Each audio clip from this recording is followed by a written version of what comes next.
안녕하세요. 50대의 아들 하나 딸 하나 키우고 있는 아줌마입니다. 남편 없이 아이들 혼자 키운 지 어니 10년이 다 되어갑니다. 남편은 애들 기억 속에서도 제 기억 속에서도 항상 참 좋은 사람이었죠. 가족 먹여 살린다며 밤낮으로 일도 열심히 다녔고 아들과 딸에게는 둘도 없는 다정한 아빠였어요. 자기보다 남을 먼저 위하는 남편의 성격 탓이었을까요? 남편은 병원에서 간경화 진단을 받게 되었습니다. 결혼 후 건강검진 결과 간이 좋지 않다는 소리를 듣긴 했지만 이렇게 빨리 진행됐을 줄은 전혀 몰랐죠. 그 소식에 저와 아이들은 눈물을 흘렸고 남편은 오히려 저희에게 미안하다고 했습니다. 이렇게 착한 사람을 빨리 데려가려 하다니 하늘도 참 무심하게 느껴지더군요. 꾸준히 병원에서 치료를 받으며 나아질 수 있으면 좋겠지만 저희 남편에게 남은 방법은 간 이식뿐이었습니다. 가족들 중에서도 간을 이식해 줄 수 있는 사람이 없었고 기증자도 찾기 힘들었죠. 결국 저희는 남편의 죽음을 받아들일 수밖에 없었습니다. 40살이라는 젊은 나이에 남편은 결국 하늘로 갔죠. 당시 제 나이는 35살이었고 이제 막 초등학교에 들어간 아들과 유치원 다니는 딸아이를 혼자 키워야만 했습니다. 처음에는 모든 게 막막했지만 나 말고는 이 아이들을 책임져 줄 사람이 아무도 없다는 생각에 저는 이를 꽉 깨물었죠. 일단 남편의 퇴직금 그리고 사망보험금을 받아 병원비를 정산하고 나니 남은 돈이 많지 않더라고요. 그래서 동생과 상의한 결과 동생네 동네로 이사해서 새 출발을 하기로 결정했습니다. 그리고 불행 중 다행인지 제 손맛이 남달라서 제가 만든 음식을 먹어본 사람들마다 장사해도 되겠다는 소리를 자주 들었거든요. 그래서 저는 고심 끝에 작은 가게를 얻어 떡볶이집을 해보기로 했죠.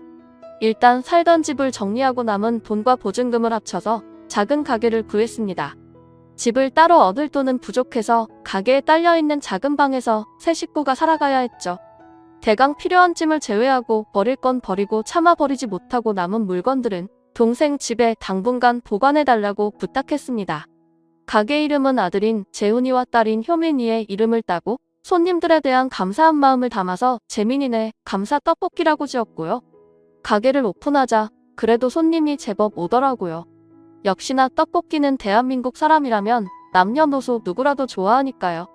월세가 비싸고 사람들 유동인구가 많은 중심 상가는 아니지만 삼거리 신호등 앞이다 보니 눈에 잘 띄었습니다. 가게를 보러 왔을 때는 유동인구가 적었지만 이곳에 떡볶이 가게가 생겼다는 걸 알고는 사람들이 많이들 찾아주셨습니다. 그렇게 하루하루 장사가 잘 되면서 다행히 먹고 사는데 큰 지장이 없을 정도가 되었습니다.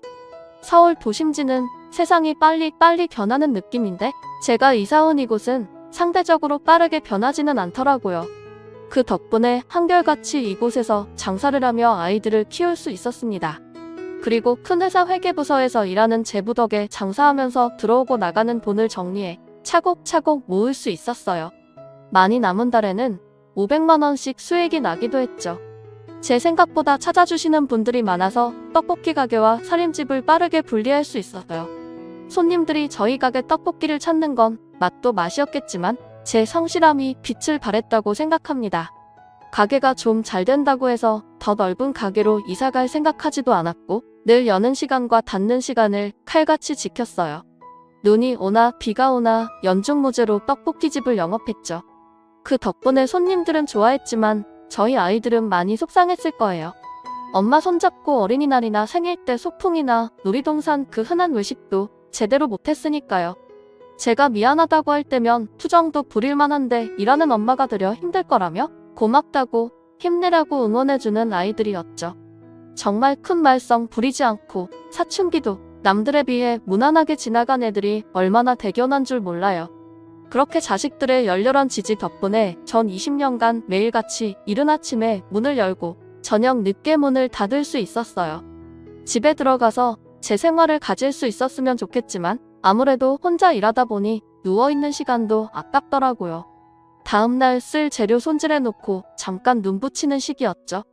종종 바쁜 날에는 애들이 도와주거나 가까이 사는 동생이 나와서 도와준 덕분에 잘 버텨냈네요. 대부분 아침에 나와 준비하고 있으면 동생이 와서 자연스럽게 자기 할 일을 찾아서 해줘요.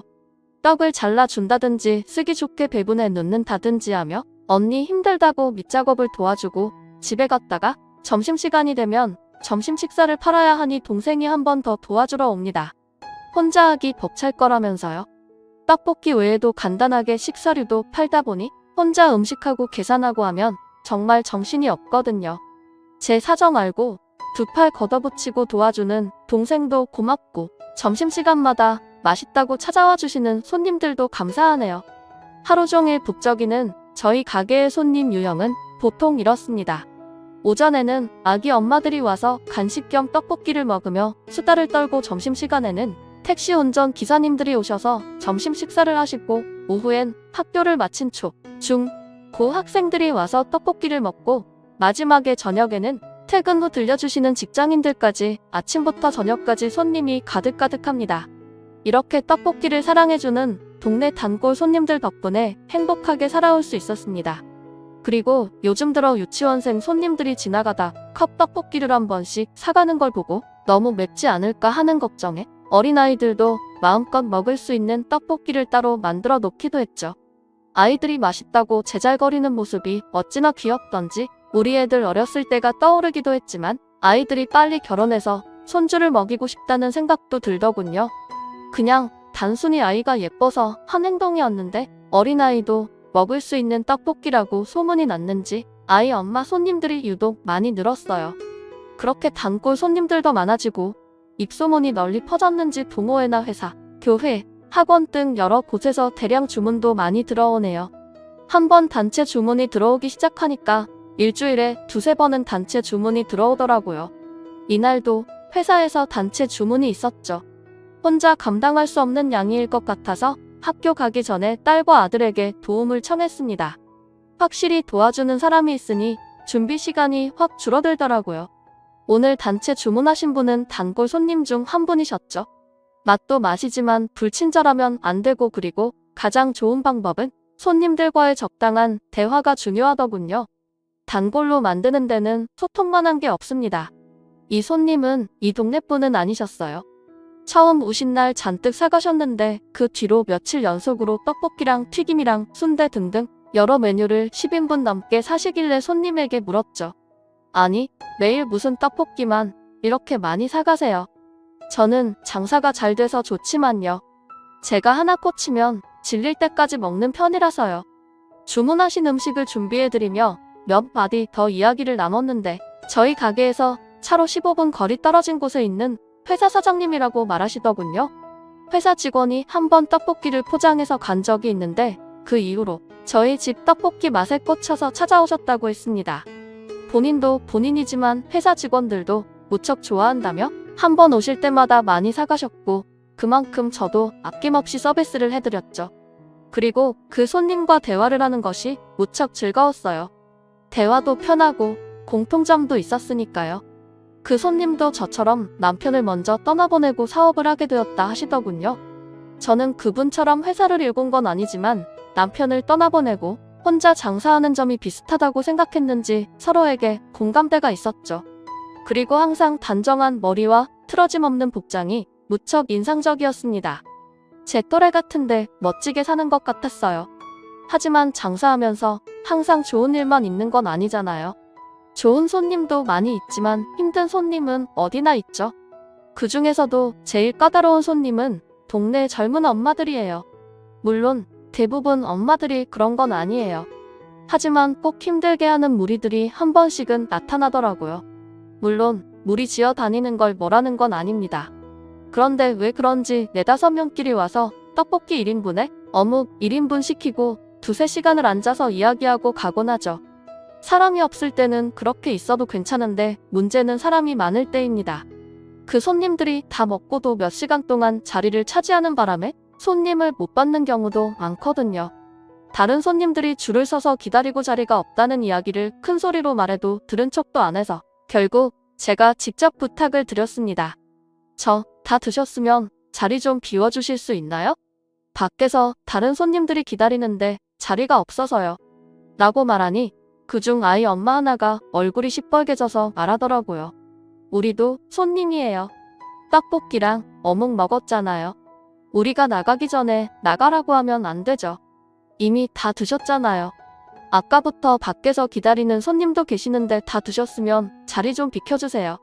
더 시키면 되는 거죠? 저희 오뎅 2개 주세요. 드시고 싶지 않은데 일부러 시킬 필요는 없고요. 다 드신 지 이미 오래된 것 같아서 다른 손님께 자리를 양보해달라고 하는 거예요. 기다리는 분이 안 계시면 더 앉아 계셔도 뭐라고 안 합니다. 그 테이블 손님들은 계속 안 나가겠다고 고집을 부렸고 저는 다시 한번 부탁을 했습니다. 사람이 없을 때는 괜찮은데 오늘 같은 경우는 양해 좀 해달라고 하면서 말이죠. 하지만 나가달라는 말이 기분이 나빴는지 함께 있던 다른 엄마들까지 한마디씩 거들며 안 나가겠다고 항의하더군요. 아줌마가 뭔데 우리한테 나가라 말아요. 동네 장사 이런 식으로 하시면 안 되지. 맞아요. 우리가 여기를 얼마나 자주 오는데 떡볶이집에서 2시간 전에 떡볶이를 다 먹고도 안 나가겠다고 고래고래 소리를 지르는데 귀청이 나가는 줄 알았습니다.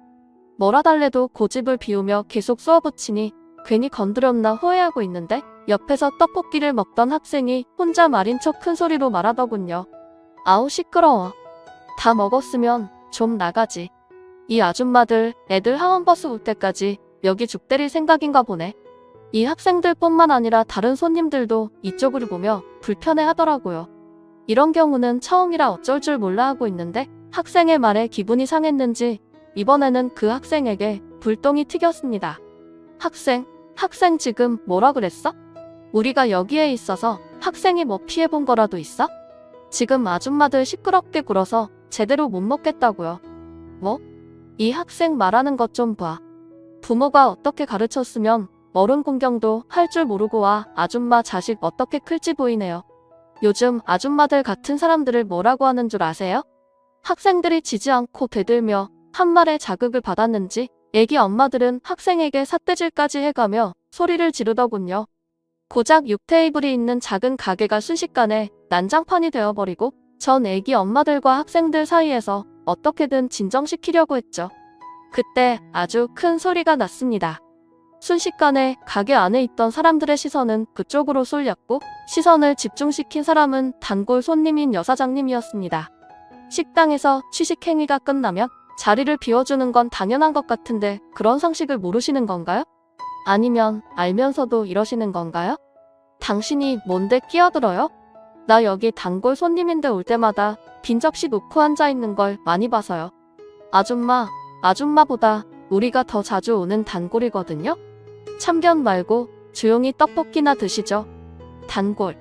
자주 오는 사람이 엄청난 단골이라 오해하시는 것 같은데 일주일에 3번 와서 10인분 이상씩 사가는 사람이랑 4명이서 와서 떡볶이 1인분 시켜놓고 3시간 동안 앉아있는 사람 중 누가 더 좋은 단골인지 따져볼까요?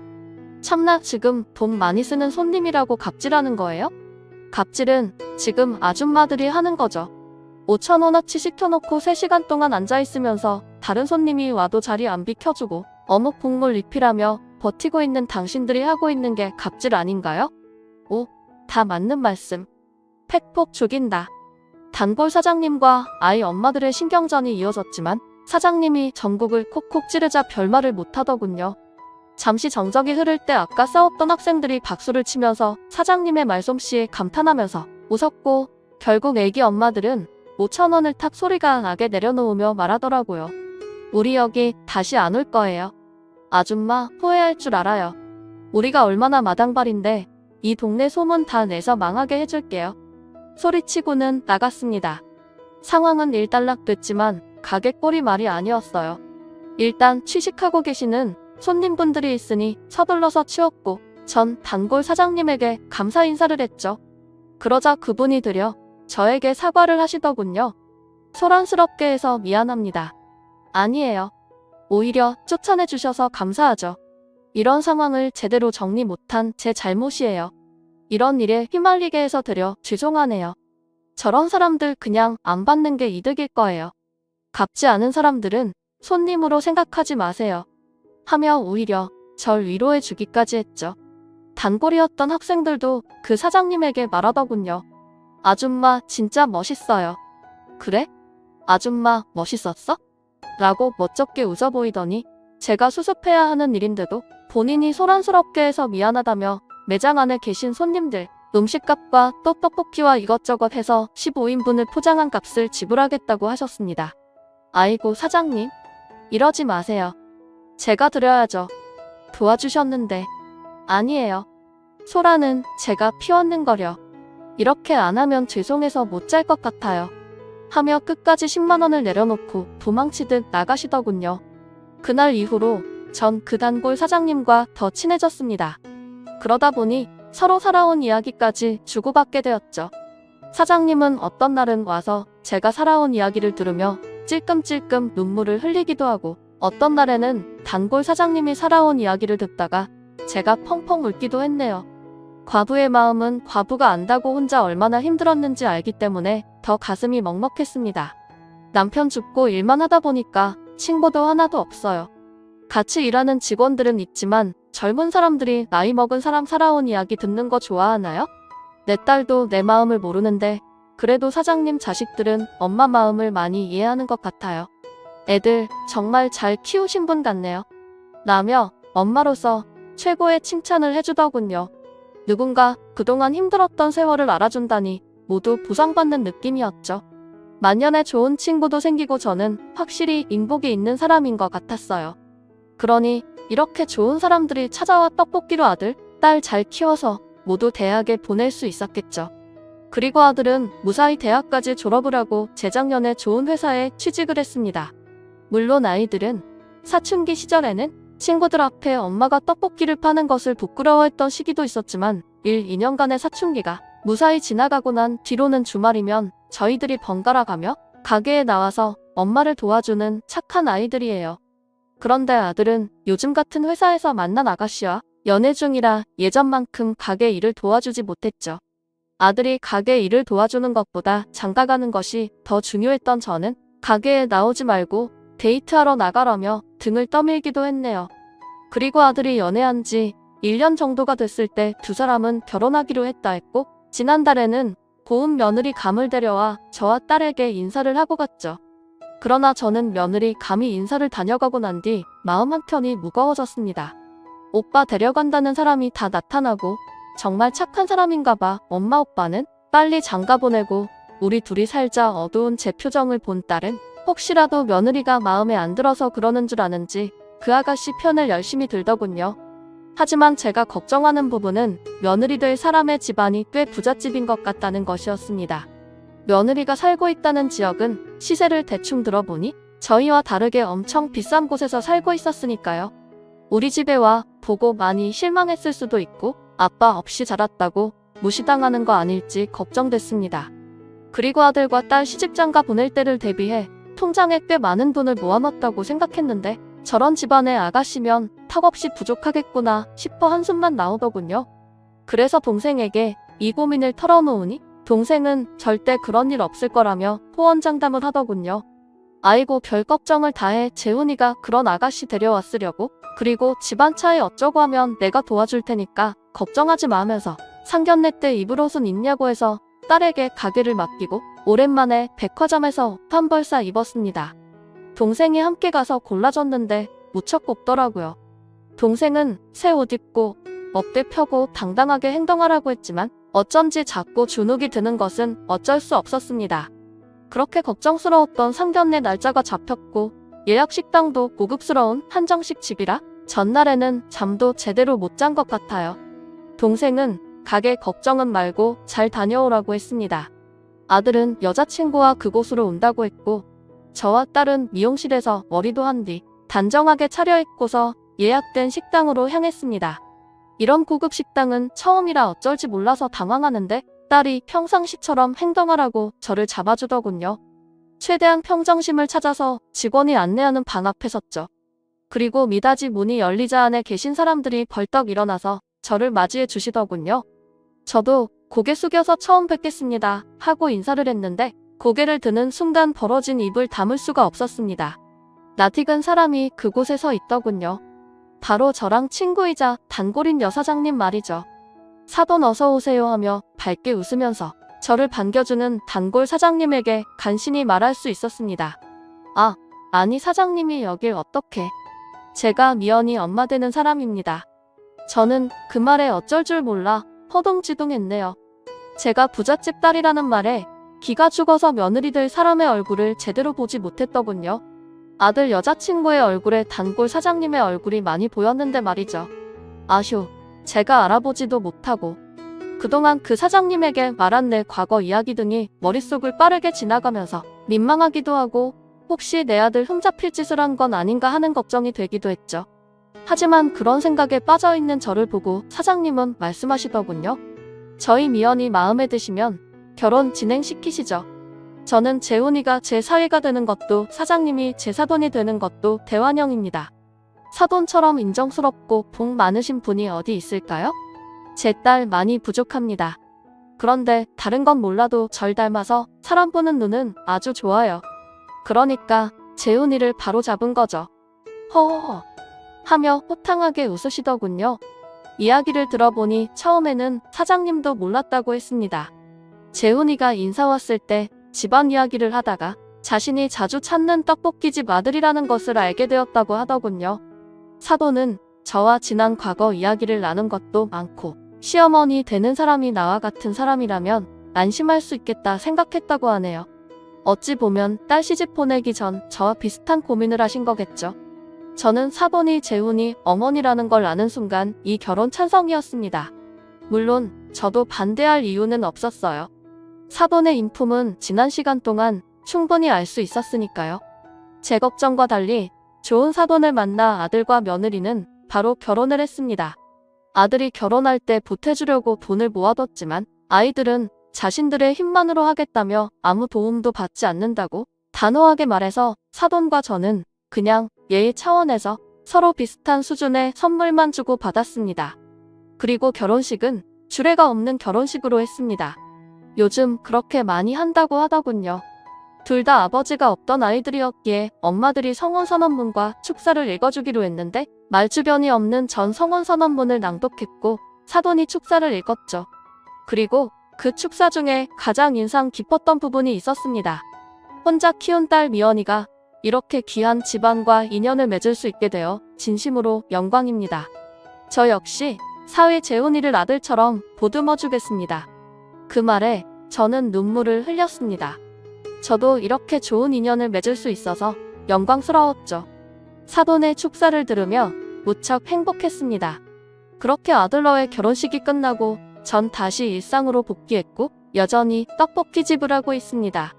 여전히 일주일에 3번씩은 떡볶이를 사가고 있죠. 어떤 날은 그렇게 자주 먹으면 물리지 않느냐고 물었더니 사돈의 회사에는 총 8개의 부서가 있는데 번갈아 가며 부서별로 한 번씩 간식으로 떡볶이를 쏘는 거라고 말하더군요. 직원들 모두 사장님이 쏘는 떡볶이 데이를 가장 좋아한다고 하네요. 그래서 내가 굳이 차 타고 15분 거리에 있는 사돈 댁까지 오가는 거잖아요. 참 고마웠습니다. 그래서 저도 보답하는 의미로 서비스를 팍팍 주었죠. 그리고 추가로 덧붙이자면 사돈이 물리쳐준 그때 그 애기 엄마들은 지역 커뮤니티에 우리 가게에 대한 안 좋은 글을 써서 올리긴 했지만 그때 함께 있던 여학생들이 그날 소동을 카메라로 촬영했었고 제법 상세하게 반박글을 적어 올렸던 모양이더군요. 사람들은 저희 가게에 안 좋은 글을 올린 애 엄마들을 질타했고 결국 본인들 손으로 그 글을 삭제했습니다. 그 여학생들에게 너무 고마워서 떡볶이랑 오뎅 등을 공짜로 먹을 수 있게 해줬고 저희 가게에 올 때마다 서비스를 팍팍 줬습니다. 여러분들이 보시기에도 저는 정말 인복이 많은 사람인 것 같죠?